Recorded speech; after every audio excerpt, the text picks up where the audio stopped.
Salut les smarteurs! Aujourd'hui nous allons parler du drame qui s'est produit à Beyrouth au Liban, puis nos actus en images. Mais tout de suite, l'info du jour.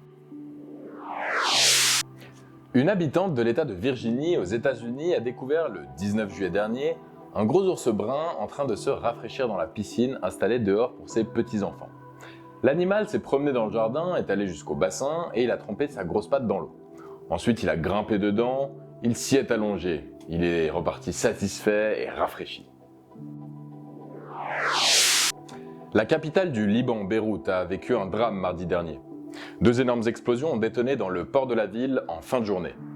Ces explosions ont été d'une telle puissance qu'elles ont été enregistrées par les capteurs comme un tremblement de terre de magnitude 3,3 sur 10. Le souffle a été ressenti jusque sur l'île de Chypre, à plus de 200 km de là. Les conteneurs du port ressemblent à des boîtes de conserve tordues, les voitures sont calcinées, le sol recouvert de valises et de papiers provenant des bureaux avoisinants, jetés là par le souffle de la catastrophe.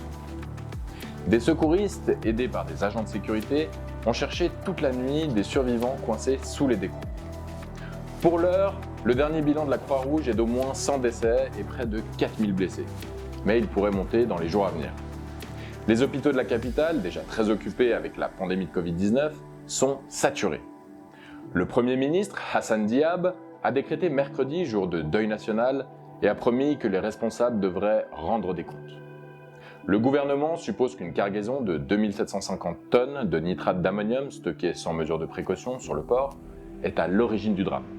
Allez, passons tout de suite aux actus en images. Les géants de la tech durcissent le ton avec Donald Trump. Les 2 réseaux sociaux, Twitter et Facebook, ont agi en supprimant ou en faisant retirer une vidéo postée par le président accusé de désinformation sur le coronavirus. Le clip montrait le président américain expliquant dans un entretien à la chaîne Fox News que les enfants étaient presque totalement immunisés de par leur âge contre le nouveau coronavirus. Cette vidéo inclut de fausses affirmations selon lesquelles un certain groupe de personnes n'est pas susceptible d'attraper le Covid-19. Bonne nouvelle, le ministre de l'Environnement brésilien, Ricardo Salles, a déclaré que son pays allait freiner le rythme de la déforestation au second semestre.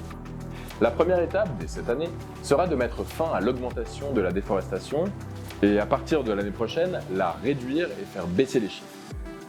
L'engagement du Brésil lors de l'accord de Paris sur le climat en 2015 est de réduire à 0 la déforestation illégale d'ici à 2030. On n'atteint pas cet objectif du jour au lendemain, donc il vaut mieux commencer au plus tôt. En parlant de planète, aidons-la pendant ses vacances. 25 tonnes de déchets sauvages sont récupérés sur les bords des autoroutes. Pas chaque année, pas chaque mois, mais bien chaque jour. C'est le chiffre choc que publie la fondation Vinci Autoroute en cette veille du grand chassé-croisé des vacances.